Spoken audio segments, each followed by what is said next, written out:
나라가 그런 마음도 들고 또 하나님의 나라를 위해서 이렇게 헌신하는 하나님의 사람들이 와서 뉴질랜드가 참 복을 받았다 생각하고 우리 주님의 교회가 복을 받았다 그렇게 저는 믿습니다. 우리 귀한 생도들 나중에 또 함께 기도하는 시간 좀 갖도록 하겠습니다. 여러분 광고 먼저 하나 드립니다. 우리 기도했던 주천중 집사님 이제 별세하셨습니다. 오늘 오전에. 그래서 내일 11시에 입관 예배가 있고요. 밤 8시에는 위로 예배가 가정에서 있습니다. 그리고 전국 환송 예배는 모레 금요일 11시에 있습니다. 주소는 목자분들이나 또 교역자들에게 물어주시면 알려드리도록 하겠습니다. 오늘은 우리 에스라 강의 10번째 시간인데 마지막 시간인데 어쩌다 보니 우리 해군 순항 훈련 전단이 이렇게 참석하시게 되셨어요. 그래서 우리 순항단을 위해서 따로 특별히 준비할까 하다가 하나님의 섭리 가운데 계시는데 그냥 우리 강의 시간 안에 우리 훈련생들이 오시는 걸로 그렇게 하는 게 좋겠다 싶어서 이 말씀 강의를 계속합니다.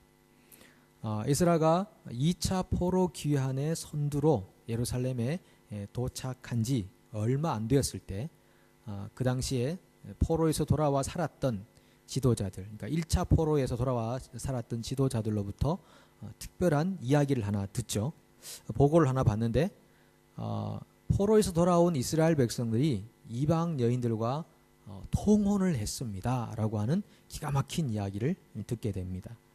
심지어는 제사장들, 레위인들도 가나안 땅의 여인들을 아내로 맞거나 아니면은 며느리로 맞는 그런 놀라운 정말 기가 막힌 일들이 벌어졌습니다 라고 얘기합니다.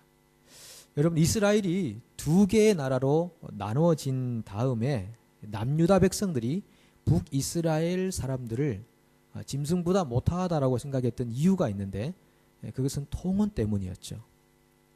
이방 여인들이 북이스라엘 땅에 사마리아 땅에 살면서 하나님을 알지 못하는 새로운 문화가 그 땅에 정착하게 되고 그 하나님 알지 못하는 여인들로 말미암아 생겨나는 자녀들, 자식들 결국은 하나님을 떠나서 우상 숭배의 현장으로 갈 수밖에 없는 그 상황 그것을 처절하게 정말 뼈저리게 남유다 백성들이 보고 경험하면서 정말 저 북이스라엘 사람들은 이제 더 이상 우리 민족이 아니다 라고 그렇게 단정을 지을 정도로 심각한 죄였습니다. 그런데 포로에서 이 남유다 백성들도 하나님 말씀 거역하다가 포로 잡혀갔다가 돌아왔으면은 기회를 다시 얻은 거 아니겠습니까? 하나님께서 다시 기회를 주셔서 하나님의 사람으로 살려고 하는 건데 자기들이 뻔히 봤던 북이스라엘의 패망의 원인을 그대로 담지하고 있다는 사실을 에스라가 볼 때 얼마나 기가 막힌 상황이었을까 하는 것입니다.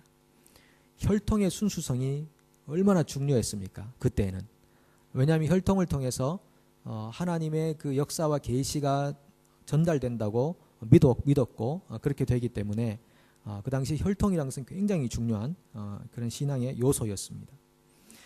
여러분 생각해 보십시오. 1차 포로에서 돌아왔던 사람들의 수가 한 5만 명쯤 되었습니다. 그러면은 5만 명 안에 서로가 이렇게 혼례를 이렇게 치루어야 되는데 5만 명 안에 정말 서로 혼례를 치룰 만한 상대가 없었을까? 한번 생각해 보는 겁니다. 뉴질랜드의 한인들이 한 3만 명이라고 본다면 우리 청년들이 이 짝을 찾는 일이 참 쉽지 않다고들 얘기합니다. 그래서 지금 20대 후반, 30대 초중반까지 지금 우리 청년들이 즐비하게 지금 줄을 서고 있고 지금 결혼을 해야 되는 상황인데 지금 엉덩이를 걷어차면서 빨리 가라고 몇 차례 얘기합니다만은 본인들도 뭐 어떻게 하겠습니까? 그냥 아무나 붙잡고 할 수 없는 일이고. 그러니까 3만 명 안에도 너무 사회가 좁답니다. 좁아서 이 사람의 그 과거와 현재를 다 알고 있고 또 저 사람의 과거와 현재를 다 알고 있고 한 번 만약에 교제했다가 헤어지고 나면 또 다른 사람을 또 사귀기가 힘들고 막 그런 여러 가지 여건들이 있나 봐요. 한국은 워낙 많으니까 뭐 별로 문제가 안 되는데 참 3만 명도 이렇게 좁은 것이구나. 그렇다면 그 당시에 5만 명의 사람들이 바벨론에서 돌아와서 페르시아로부터 돌아와서 유다 땅에 살았는데 시간이 한참 동안 흐른 다음에 얼마가 흘렀을까? 한 90년 정도 1차와 2차 포로 기간이 차이가 있으니까 90년 정도 흐르면서 결혼을 하고 했을 텐데 처음에는 아마 이방 여인을 아내로 맞이하는 것이 옳을까? 이렇게 약간 갸우뚱했을 것입니다. 안 돼. 안 될 거야. 그러다가 한두 사람이 뭐 어떻게 했느냐? 뭐 상대가 이렇게 없는데 그냥 이방 여인을 결혼해서 그 사람을 하나님 사람으로 만들면 되지 않겠느냐. 그런 논리를 가졌을지도 모르겠습니다. 그래서 한두 사람이 연애를 하고 결혼을 했을 겁니다. 제가 알기로는요. 이스라엘 백성들 여자들보다 그 당시 그 지방의 가나안 여자들이 훨씬 더 예뻤습니다. 어떻게 아느냐 하면은 여자들은 이 화장빨과 조명빨이 굉장히 중요한 건데 이스라엘 여자들은 화장을 잘 안 하죠. 이 가정의 분위기와 신앙의 또 요소들이 있기 때문에 화장을 잘 안 합니다. 그러나 그 지방 여인들은 화장을 많이 했었습니다. 이 화장이 언제부터 생겼냐면 석기 시대부터 있었답니다. 석기 시대. 석기 시대 때는 그냥 색깔을 몸에다가 칠하는 건데 계급을 나타내거나 아니면은 뭐 액땜하는 수준에서 주술적인 차원에서 몸에다가 색칠을 했대요. 그게 이제 화장의 시초가 되는 건데 화장은 이 고대 이집트 사회에서부터 발달하기 시작했다고 얘기하죠. 그럼 고대 이집트가 기원전 3000년부터 있었으니까 지금 이스라엘 백성들이 포로에서 돌아온 때는 BC 한 5세기, 6세기 때 일이니까 충분히 그때는 화장 기술이 굉장히 뛰어났을 거라 생각이 되는 겁니다. 그러면은 자기 동족을 보니까 시푸르죽죽하게 다 죽어가는 사람들밖에 없고 얼굴도 이렇게 뭐 그렇게 예쁘지 않고 근데 이 가나안 여인들은 막 굉장히 꾸미고 화려하게 이렇게 화장을 하고 다니니까 눈에 훨씬 가깝게 이렇게 느껴지는 거죠. 막 친밀감이 생기지 않겠습니까? 너는 원래 나의 뼈였다. 그러면서 막 사랑을 하기 시작하는 거죠. 그런데 이 남자들이 여자의 이 외모와 육적인 이끌림을 통해서 결혼하는 것이 굉장히 위험한 일입니다. 지금도 사실은 굉장히 위험한 일이지만은 그 당시는 이게 지금 이방 땅에 사는 여인들이 아무리 화려하고 예쁘고 육신적으로 끌린다 해도 그들의 영혼은 죽은 영혼들이거든요. 그들의 섬기는 신은 하나님이 아니거든요. 이방 신이죠. 우상들이죠. 그런데 여러분 살아보시면 아시지만 남자와 여자 결혼해서 살면은 시간이 갈수록 여자의 입김이 세져 갑니다. 저는 지금 그 중간쯤에 지금 서 있어서 넘어갈까 말까 하는 그런 상황 속에 있는데 저보다 연세가 많으신 분들은 벌써 넘어갔습니다. 다 넘어가셨어요. 그래서 여기서 결정하고 집에 갔다 오면 바뀌어서 오는 이제 그런 상황들이 벌어지는데 결혼을 하게 되면 여인들의 입김이 굉장히 커지는 거죠. 그래서 지금 통혼을 했다는 것은 굉장히 심각한 상황 속에 있다는 것입니다. 하나님의 말씀을 버려야 되는 지경까지 가 있다는 거죠. 이런 역사들은요 창세기에도 먼저 나오지 않습니까? 창세기 6장에 이제 홍수가 나야 하는 이유를 설명하기 시작하는데 그 가장 첫 번째가 뭐냐 하면 하나님의 아들들이 사람의 딸들의 아름다움을 보고 아내를 삼는지라. 이게 홍수 심판을 받아야 할 첫 번째 요소가 되는 겁니다. 하나님의 아들들과 사람의 딸들 뭐 여러 가지 해석을 하지만은 우리는 그렇게 알고 있죠. 셋의 후손의 아들들이 가인의 후손의 딸들과 결혼을 했다 하는 것입니다. 이 셋의 후손은 정말 하나님을 섬기는 종족으로 보존되는 종족인데 이 순수한 혈통의 남자들이 저 언덕 아래에 사는 외경에 보면 나오는 얘기죠. 저 언덕 아래에 사는 그 가인의 후손의 여자들을 아름다움을 보고 아내를 삼았다라고 하는 거죠. 그러니까 안목의 정력으로 여인을 취해서 혼인을 하는 거 굉장히 위험하고 그것 때문에 결국은 홍수 심판이 내려야 하는 그런 상황까지 가게 되었다라고 하는 겁니다. 오늘 우리 생도들도 이렇게 오셔서 다들 미혼이시잖아요, 그죠? 예, 예, 예 시원합니다 답이. 예, 어떤 여자와 결혼하고 싶습니까?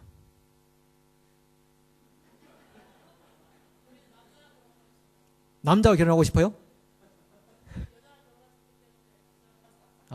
예. 남자면 됩니까?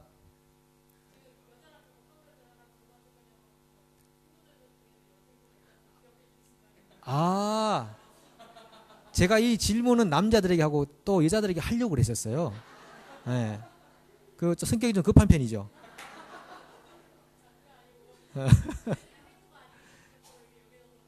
아, 그랬구나. 예, 예. 원래 귀중한 것일수록 뒤에 이렇게 나옵니다. 주인공들이 뒤에 나오고, 그래서 하나님이 남자를 먼저 만들고 여자를 늦게 만들었잖아요. 예, 그렇게 되기 때문에 그렇습니다. 예. 그럼 여자 우리 생도들은 남자랑 결혼하겠다. 어떤 남자?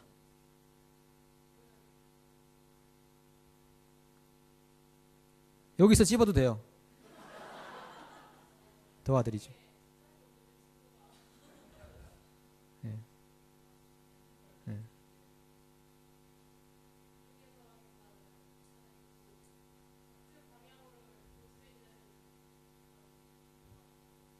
네, 잘 믿고 같은 방향을 볼 수 있는 그런 참 좋은 말인 것 같습니다. 그렇게 되기를 축복합니다. 예. 우리 남자 생도들은 어떻습니까? 어떤 여자와 결혼하고 싶습니까? 믿음 좋은 여자. 다 들으셨죠? 여러분들이 증인들입니다. 나중에 결혼하실 때 믿음 좋은 여자를 꼭 소개시켜 주시고, 믿음 없거든 헤어지라고 하십시오. 예, 예. 할렐루야. 예. 굉장히 중요합니다. 결혼을 한다는. 그래서 고린도후서 6장 14절로 18절 보시면요. 이런 말씀인데 우리 한번 띄워 보실래요? 같이 한번 읽어 볼까요? 시작. 믿지 않는 사람들과 멍에를 함께 매지 마십시오. 정의와 불의가 어떻게 짝하며 빛과 어둠이 어떻게 사귈 수 있겠습니까?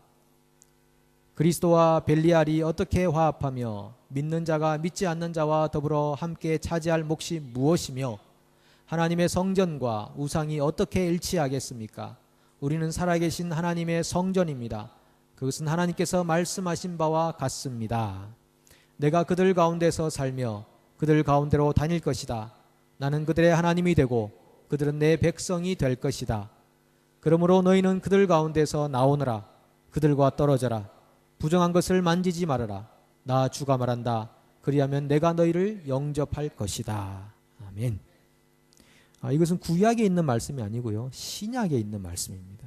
신약 시대에도 그리스도와 벨리알은 우상의 우두머리라고 할 수 있는데 벨리알이 함께 하지 못한다. 하나님의 성전이 어디 성전 아닌 것들과 함께 하겠느냐라고 강력하게 말씀하시는 그런 내용들입니다.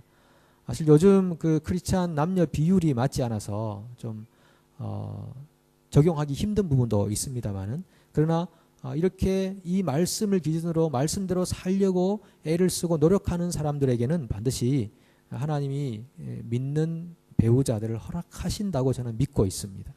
중요한 건 우리의 마음이 어떠한가라고 하는 거죠. 그 끝부분에 보시면요. 너희는 그들에게서 나오라, 떨어져라. 그러면 내가 너희들을 책임지겠다 이렇게 말씀하십니다. 하나님은 우리 인생을 책임지실 만한 능력이 있으신 분이십니다. 그런 것은 정말 산 역사를 가지고 있는 증인들이 우리 가운데 많이 있습니다. 구름같이 둘러싼 허다한 증인들이 있는 거죠. 그래서 오늘 특별히 저는 이 말씀을 준비하면서 오늘 생도들이 오는데 정말 이 생도들에게 정말 이 결혼에 대한 분명한 기준을 세우는 그런 시간이 되었으면 좋겠다. 그런 마음이 있었습니다. 아마 그럴 말씀을 들을 만한 귀가 있는 분들만 오늘 오신 것 같다. 그렇게 저는 생각됩니다. 우리가 하나님 백성 살아가는 것은요, 취미생활 하는 정도가 아니죠. 백성으로 살려면 살고 말려면 아예 처음부터 말아야 되는 그런 결단에 우리가 살아야 되는 것입니다. 여러분 정말 요즘 징조와 이 상황들을 보면 주님이 재림하실 때가 가까이 오지 않았습니까? 그런데 지금까지 잘하다가 주님 오실 때 돼가지고 나태하게 태연하게 지내버리면요, 정말 안타깝죠. 주님이 오실 때가 가까이 올수록 우리가 더 긴장하고 정말 하나님 앞에 정결한 신부로서 서기 위해서 더 하나님 앞에 나아가는 모습, 그렇게 정말 진심으로 주를 경외하는 마음으로 바로 서겠다는 소망으로 열정으로 나아가는 모습, 하나님이 내 인생을 책임지실 수 있다. 그러므로 내가 오늘 선택하는 것은 하나님의 말씀대로 선택하고 살기로 결단한다. 이런 우리의 마음에 강력한 결단들이 우리 가운데 있어야 하는 것입니다. 이방 여인이 마음에 들기는 한데 그녀와 결혼을 해야 되나? 이렇게 생각하고 있을 때 문제는요, 부모들이 그걸 안 말렸던 것 같아요. 야, 그게 무슨 소리냐? 안 된다. 우리가 여기에 다시 온 것은 하나님 말씀대로 살기 위해 다시 온 건데, 하나님이 다시 기회를 한 번 더 주신 건데, 이렇게 와서 살면은 만약에 통혼을 하게 되면은 또다시 포로되어 가는 역사가 벌어질 텐데 아직 혼이 덜 났단 말이냐? 라고 정신이 번쩍 들도록 그렇게 얘기를 해줬어야 된다라고 하는 거죠. 근데 부모님들의 신앙이 온전하지 못하니까 자식들이 그렇게 방황하며 사는 거 아니겠습니까? 중요한 것은 우리 1세대가 해야 할 수 있는 신앙의 모습이라고 하는 것은 우리 스스로가 제대로 살아가는 겁니다. 자녀들에게 이렇게 하라 저렇게 하라 말할 필요도 없습니다. 많은 가정들을 보면은 부모님들이 정신 차리고 깨어서 경건하게 하나님 백성으로 살아가면 그 자녀들은 말할 것도 없이 언젠가는 돌아와서 하나님의 사람으로 서더라고요. 그런데 부모님들은 그렇지 않고 말만 얘기하거나 아니면 방치해 놓은 상태로 살아가면 이 세대는 말할 것도 없이 세상 속으로 흘러갈 수밖에 없다는 것입니다. 자, 그럼 여러분, 이렇게 5만 명이나 되는 사람들이 와서 살았는데 통혼을 하게 돼서 이제 이방 여인들과 막 뒤섞여 있는 모습을 보면서 에스라가 통곡하지 않습니까? 통곡하면서 옷을 찢고 머리털과 수염을 뜯으면서 막 회개 기도를 하고 있을 때 사람들이 와서 이렇게 말합니다. 우리에게 아직도 소망이 있습니다. 그게 뭐냐 하면은 비록 우리가 이방 여인들을 취해서 가정으로 들였지만은 지금이라도 이 여인들을 내보내겠습니다. 이렇게 말합니다. 과감한 결단이죠. 잘못된 것이라는 것을 알았으면은 인정하고, 이것은 9장이었습니다. 죄를 인식하고 9장. 10장은 죄로부터 돌이키는 겁니다. 그래서 회개가 둘 다가 포함되는 거죠. 죄를 인식하고 인정하고 그 다음에 10장에 가서 죄로부터 떠나는 것입니다. 그것이 회개의 모습이 되는데, 그렇다면 여러분 보십시오. 지금 바벨론으로 끌려간 사람들이 돌아온 사람이 5만 명이면은 그 땅에 남아있던 사람들은 도대체 없었을까? 이게 저의 고민이었습니다. 그 땅에 남아있던 유다 백성들도 있지 않았을까? 그러면 그 사람들도 같이 혼인을 하게 되면 크게 문제가 안 되었을 텐데 라고 생각합니다. 그러면 그 당시에 유다 땅에 남아있던 사람들은 어디로 갔을까? 행방이 어떻게 되었는가는 성경이 구체적으로 말하지 않아서 잘 모릅니다만은 이것을 설명해주는 예레미야에 나오는 구절들이 있습니다. 예레미야에 나오는 그 당시 정황을 잠깐 제가 여러분들에게 설명하고요. 이 죄라는 것이 어떤 연장선에 있는가를 생각해 볼 필요가 있어요. 한번 보십시오. 남유다의 마지막 왕이 시드기야 왕인데, 시드기야 왕 때 느부갓네살 왕이 쳐들어와 가지고 이제 완전히 예루살렘 성을 초토화시키고 이제 유다 백성들을 포로로 끌어갑니다. 대부분 귀족들을 다 끌어가죠. 끌어가고 난 다음에 빈민들은 남겨놓습니다. 남겨놓는데 대신에 이제 한 사람의 총독을 세워놔요. 그다랴라고 하는 총독을 그 땅에 딱 세워놓고 바벨론에게 순종하도록 이렇게 만들어 놓고 이제 느부갓네살은 떠납니다. 떠나면서 예레미야에게 이렇게 말하죠. 야, 너는 정말 네가 섬긴 하나님을 정말 하나님이다. 네가 예언한 대로 지금 다 되지 않았느냐. 자, 너에게는 내가 선택권을 주겠다. 바벨론으로 같이 갈래? 아니면은 내가 세워놓은 그다랴 총독을 도울래? 아니면 네가 원하는 제3국 어디든지 원한다면 내가 보내줄게. 이렇게 합니다. 예레미야가 나는 그다랴 총독에게로 가겠다고 이렇게 선택을 하죠. 그래서 그다랴 총독에게로 갔습니다. 갔는데 이 그다랴 총독은 이제 이렇게 말하죠. 자, 이제 우리가 뭐 하나님께 징계를 받았으나 우리가 바벨론에게 우리가 항복하고 바벨론의 말을 잘 들읍시다. 그러면 하나님께서 우리를 다시 회복시켜 주실 겁니다. 이제 예레미야가 했던 그 말씀 그대로를 이제 선포합니다. 그런데 이 그다랴를 미워하는 사람들이 있었어요. 저 바벨론에 꼭두각시다라고 생각했던 거죠. 그래서 암몬의 지령을 받고 이 그다랴를 암살하려고 하는 사람이 있었는데 이 사람이 바로 이스마엘이라는 사람입니다. 그래서 이스마엘이라는 사람과 한 10명의 사람들이 둘러싸가지고 그다랴 총독을 암살해버려요. 죽여버리죠. 이거는 바벨론이 볼 때는 또 다른 반역에 속하는 일이 아니겠습니까? 그래서 이 이스마엘이라는 사람이 백성을 전부 이끌고 암몬으로 가려고 나가는데 요하난이라는 사람이 군사를 일으켜가지고 이스마엘과 대적을 합니다. 이스마엘이 요하난 군대보다 이제 세력이 적으니까 8명만 데리고 암몬으로 피신을 가버려요. 그리고 백성들은 요하난이라는 사람이 다시 이제 품어안게 됩니다. 그래서 요하난이 이스마엘이 암몬으로 도망간 다음에 암몬을 찾아가서 이스마엘을 살해합니다.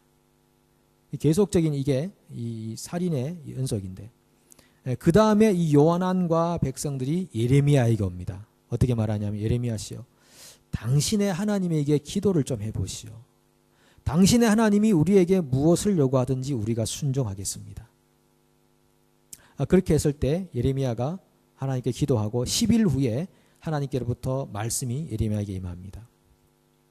너희가 지금 만약에 이집트로 가는 것을 고집한다면, 이 요하난과 백성들이 이집트로 가려고 그랬거든요. 왜냐하면은 이미 그다라 총독이 살해된 상황이기 때문에 바벨론이 또 쳐들어와서 자기를 죽일 거라는 두려움 때문에 이집트를 가기를 원했었습니다.